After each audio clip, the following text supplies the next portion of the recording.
Welcome Internet to Psychologist Casual Review, and today we're going to be reviewing How to Read Lacan by Žižek. So let me preface this by saying that I am not myself a Lacanian, even though I've been trained by Lacanians in part, and even though I understand a good number of concepts. It's not something that I really use in my clinical practice, as I find them often too abstract to really be of use with the patient. That doesn't mean that I think they're bad. On the contrary, I find them quite interesting. It's just that I have a very different theoretical understanding than Lacan and Lacanians on the whole. However, I felt that this book was very interesting, as I don't know if you know, but Žižek is not a clinical psychoanalyst, meaning he doesn't work with patients. He doesn't offer psychoanalysis and analysts coming into therapy with him. That's not what he's up to. He's a philosopher, and as such, his understanding of Lacan and his use of Lacan is there for an understanding of society and civilization. And as such, it should be noted that it's a very interesting take, as it broadens Lacan's ideas to put them on the level of societal understanding.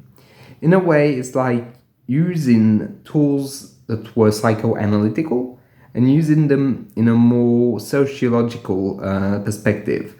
It's a bit like when Fernburn wrote about communism or Freud wrote about civilization. That's the kind of gist we're going for here. So it's a very interesting book on many levels. First and foremost, the opening I felt was very good, as it grasps you right in. As he says that in this day and age where neuroscience, cognitive developments, and capitalism reign a bit supreme, psychoanalysis is kind of stampeded and believed to be dead. And he said that's not true. Its usefulness is still very present. And for him, the usefulness of psychoanalysis is in how to understand our civilization, how to understand our human interactions on a macro scale. And that's how he's going to use Lacan. So in this book, what's very interesting and what's very fun when you're reading it is it's not just some kind of like one concept A, concept B, concept C. He puts in a lot of cultural references. He kind of makes jokes throughout the book, so it's a good read. If you're a layman of Lacan, I think you find it quite enjoyable, as it's not like some textbook. It's something that's very, how can I say, friendly to newcomers, I felt, in the fact that he's gonna explain definitions, but what you have to be careful of is that he's gonna define them not necessarily with a fixed way of doing it, meaning that he's not going to go through the hallmarks of a definition. He's not going to say, well, in this, in that. He's going to say, this is that, and then he might quote Lacan, and then he goes on. And he uses what he just quoted to understand the situation. For example, when he says that there is, for example, always the great other, which is a concept of Lacan, which is the idea that there's always someone watching, that you're always under the gaze of someone else. Even within your own mind, you're in the gaze of someone else. And that's something that he insists upon a lot upon, to say that basically what is ethical is what is done irrelevantly from the le grand autre. Sorry, I kind of mixed French and English for a split second.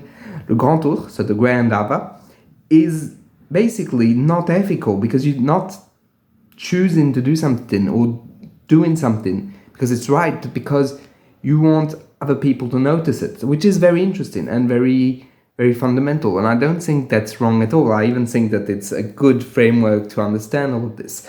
But he's not going to give you the clear, explicit definition. It's going to be, that's how it's used, that's how it is, let's go. And it's very refreshing to see a right to do that, as often I feel that Lacanian essays, books, can be a bit bogged down by all this intellectualism and all this pseudo-elitism about it. well, there's no pseudo-elitism about anything in this book, really. And that's what makes it great, really, in my book, is that it takes Lacan's ideas and digests them and gives them back to us in a funny, clear way. So I was talking about jokes, and there's a couple of jokes in the book which are very funny. For example, when he talks about, he says that we are paradoxically in a society where there is interactiveness, but there's also interpassivity, meaning that in a way we let our lives be passed by and we're not doing anything because there is this fundamental idea that we are already doing it, but without doing it. So to illustrate this, he takes the example of pornography. We're not watching any pornography, but we have all the internet, or we record all the pornography, but we're not watching any more material. And you see, it's funny because in classic philosophy or in classic psychoanalysis, that those kind of examples are a complete no-go. But he goes there, so it's exciting in a way because it's very, very different. And also there's a bit of moments like that which can seem provocative, but they kind of stand a point. And in a way he stands his ground in trying to not be elitist about it, but to say, no, Lacan can be applied for everything and anything. And I can't say I disagree. I even find it quite entertaining, as you might well have noticed.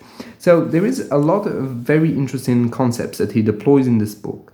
Namely, I'm not going to give them all because there's a couple of hundred and I am not going to go through every one, but the main ones I found was very interesting is the question of ethics and how, in a way, you shouldn't, for Lacan, the whole point of an ethic, it's not something that you should do because it's what is expected from you, i.e. le grand autre, the grandeur, is expected from you, but you should do it because it's the right thing to do, without reward and without gratitude. And in a way, very interesting. He gives the example of a Russian doctor which was accused of making a mistake and killing a member of the elite during the Soviet Union. And basically, she was pushed and tortured to admit her guilt, but she didn't. And he said this is the true ethos and ethics, is that you don't do something because it's easy and fun. You do it because it's right, and you do it without the chance of a reward. Fundamentally interesting idea. And I must admit that it's a very interesting one given our current system, in which, in a way, if you can get away with it, you do it.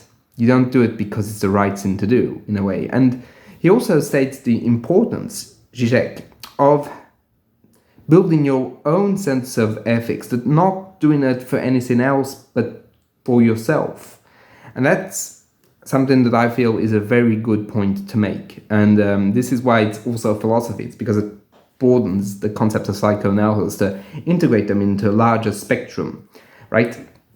We also have the very interesting notion also of the symbolic order, which of course was developed by Lacan, but here he gives a very good explanation for it, saying that basically all form of communication, all forms of symbols we share with each other, be it language, be it imagery, and so on and so forth, all of them have codes that we're not necessarily aware of, but they're still there and still very, very important. They're not just part of the fine print, they're the whole architecture of communication. And he says that basically that form of communication is a pact. We all implicitly agree to a certain way of behavior and a certain way of communicating. And he calls that empty gestures. That in a way, for example, he gives the idea of you get a promotion and your friend does not. So you offer him your promotion in a way. And so he's going to say, no, I don't want it. No, please, I insist. No. Okay, I'll keep it for me. See what I've just done there? He calls that performative. Because everyone knows in this interaction that you're not going to really give the promotion. It's not really your intent. You're just trying to make an empty gesture in order to be able to communicate with another person and integrate them into your flow of being, and perhaps also to gratify them for being your friend, right? All of those elements. But and that's what he's so interested in, is that he says that if that friend accepts that promotion, like, yeah, give it to me, it's catastrophic, because everything in our communication is built on all the symbolic order of these empty gestures are completely broken down. And he says that's how you detect the sociopath. Is the sociopath only uses language for its use and does not use, or does not understand, does not feel that the symbolic order should be respected. Because that's the whole point of our communication, is to respect the symbolic order. For example, it's not an example he gives, but that's what I'm thinking of. If, like, for example, a police officer investigates your home, well, he is representative of authority, and that's what he represents. So you're not going to start chit-chatting, or you're going to be afraid or fearful or wary or very, very intruded by that authority figure. And that's what he represents, an authority figure at that moment. But it's symbolical, because he's still a human, a person. And that uniform may symbolize his status in the world, but it's not him. And he says that we are all, regardless of our functions, our work, or the place we hold in society, we are all castrated at some symbolic level, meaning that we are not merged with what we represent symbolically for others or for ourselves. That in the way there's always a gap between who we are and the function, the symbolic order we try to occupy. And that's something that's also very, very interesting, as it is very true that our whole system works on a symbolic order, that we all have preconceived ideas, notions, or beliefs on professions, people, statuses, class, and so on and so forth. So basically, fundamentally, we all give in to this symbolic order. And of course, if you know Lacan, you know that there's a little trick that Žižek does not talk about, a little trick. Let's say quite an exception in, for example, psychotic people that don't necessarily abide by the symbolic. So that's a little caveat, but Žižek does not talk about it. That's normal. He's not a clinician, right? So he's not necessarily that interested in the exception to the rule, let's say. And so basically, that's another very interesting point, the symbolic castration, or in French, castration symbolique. So here we have another element that Žižek puts forward, and in Lacan's thinking, that's very useful and very true, that we all in a way abide by an order that's beyond us and in a way defines us also. And he also goes on to talk about the real, and how the real isn't the sin of itself of Kant. It's something much more drastic. It's something that exposes the individual to meaninglessness. And that's something he talks about in a very good and adaptable way, I think, because the real is not necessarily an easy concept to grasp, right? As I've talked about in previous videos. So we have that concept here. And he also, in a very interesting way, talks about politics and about the posturing of politics. That in a way, he also, the empty gestures I was talking about, he also applies them to politics. The politics is full of empty gestures that are just performative, to perform for the sake of performing, in order to guarantee the symbolic order. And he says that often there are a lot of mistakes that are made by the over adherence to the symbolic order. For example, he gives the example of Powell during a speech at the UN that was basically, he took out the Guernica background, Guernica being a representation of war and destruction by Picasso. That painting was taken out and replaced by another painting.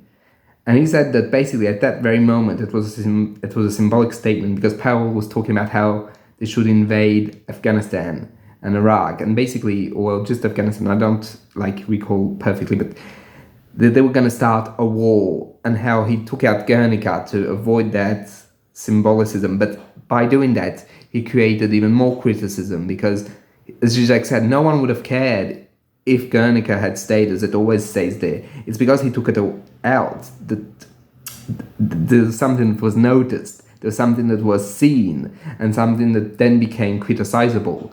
In a way, it's when you, how can I say, over-adapt the symbolic order, mistakes start to happen. I found that also very, very interesting, very, very good and very refined as an understanding of the symbolic order. So there's a lot of elements in this book that are very interesting. So if you are anywhere, shape or form interested in Lacan, this is an incredibly good read. It's maybe not the most thorough because there's a lot of concepts that are glossed over or just like not that much exposed, notably the question of psychosis that Lacan developed, because he's very well known in France for that question. Like, for example, foreclosure is not developed. Everything to do with the breakdown of reality isn't that much developed either. But what is developed is how to use Lacan for the broader social, economic, civilizational aspects of it. And in that regards, this book is incredible and it's a very good read. And for me, very personally, that's not necessarily something that's truth, but for me, this book is like Civilization and Its Discontents by Freud, which I've reviewed. It's that, but for Lacan. So, great. It's a very good and interesting read, and if you're into that, I would thoroughly recommend it. And he does also recommend how to read Lacan. I mean, with how you should start with the seminars, then go on to the essays of Lacan, les écrits in French. And basically you have to have both to fully understand the premise. But this is a very good starting point if you're ever interested. So that's pretty much it. Of course, the sins I forgot or sins that I haven't talked about, because this book is incredibly rich. And I would encourage you to read it because it's a good read and it's quite fun. So I'll see you in the next one.